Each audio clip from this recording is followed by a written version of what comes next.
जय हो शिव शीतला, जय हो दाई शीतला, जय हो शिव शीतला, जय हो दाई शीतला।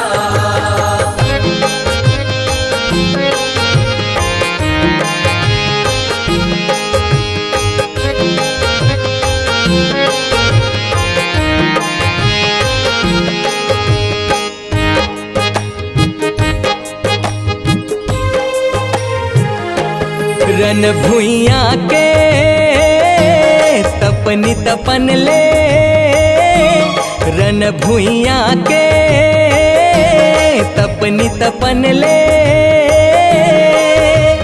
तन हर धध के अपने अपन ले, तन हर धध के अपने अपन ले, लिम रुख बन के शिवहाय धरती में जीव जुड़ाए बर। लिम रुख बन के शिवहाय धरती में जीव जुड़ाए, रन भुइया के तपनी तपन ले, रन भुइया के तपनी तपन ले,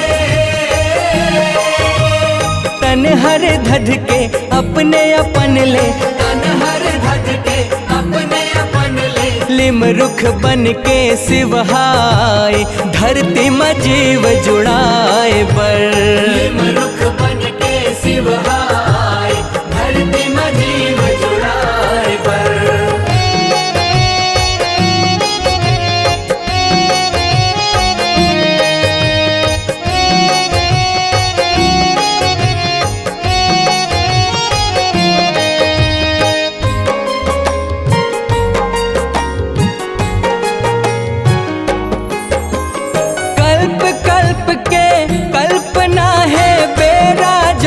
जना थेगा बेरा जौहर जना थेगा, कील कील के शब्द है गूंजत सुनसान हो जाथेगा, सुनसान हो जाथेगा।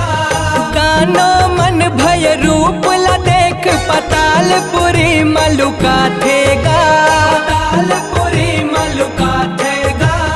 रन के मतौना पुरवाही तन ला जबर धधका थेगा, तन ला जबर धधका थेगा।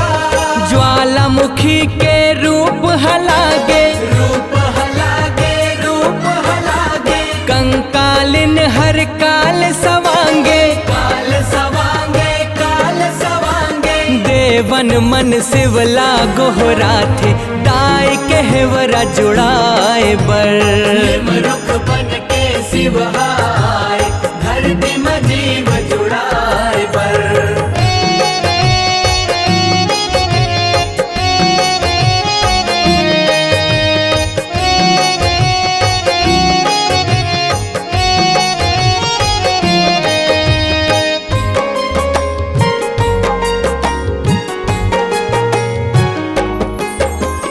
बाट बटुरिया में सोए रहो, लइका रूप धर डारेगा, लइका रूप धर डारेगा।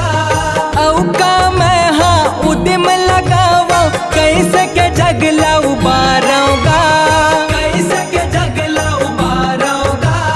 मैं बैरागी जगतारन पर लिम रुख मां मन डारोगा, लिम रुख मां मन डारोगा।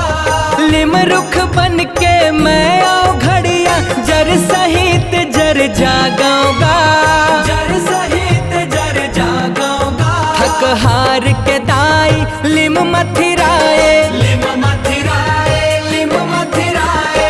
धधकत तन औ मन ह जुड़ाए, मन ह जुड़ाए, मन ह जुड़ाए। छिन भर माये तन के धधकला, लिम रूप शिव हाले थे हर। लिम रुख बन के शिवहाय धरती में जीव जुड़ाए बर।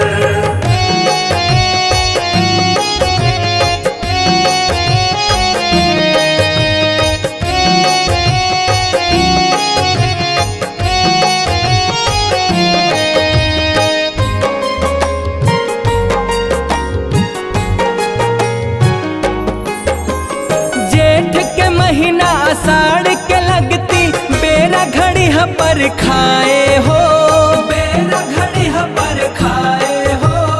आदि अनादिल तेखरे सेती जुड़वारो जग में भराए हो, जुड़वारो जग में भराए हो। दूठन मन के मिलने ओ मिलना जुड़ जुड़वास कहाए हो, जुड़ जुड़वास कहाए हो। जोड़ा सित हाई ही हरे जे लिम तिर सितला रहाए हो, लिम तिर शीतला रहाए हो। पावन परब आषाढ़ के महीना, आषाढ़ के महीना, आषाढ़ के महीना। 16 सिंगार संग आनी बानी गहना, आनी बानी गहना, आनी बानी गहना।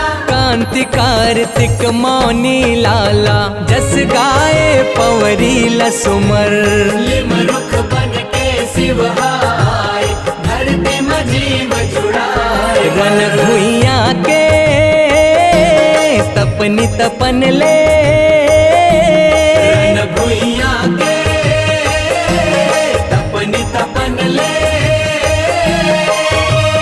तन हर धध के अपने अपन ले, तन हर धज के अपने अपन ले। लिम रुख बन के शिवहाय धरती में जीव जुड़ाए बर। लिम रुख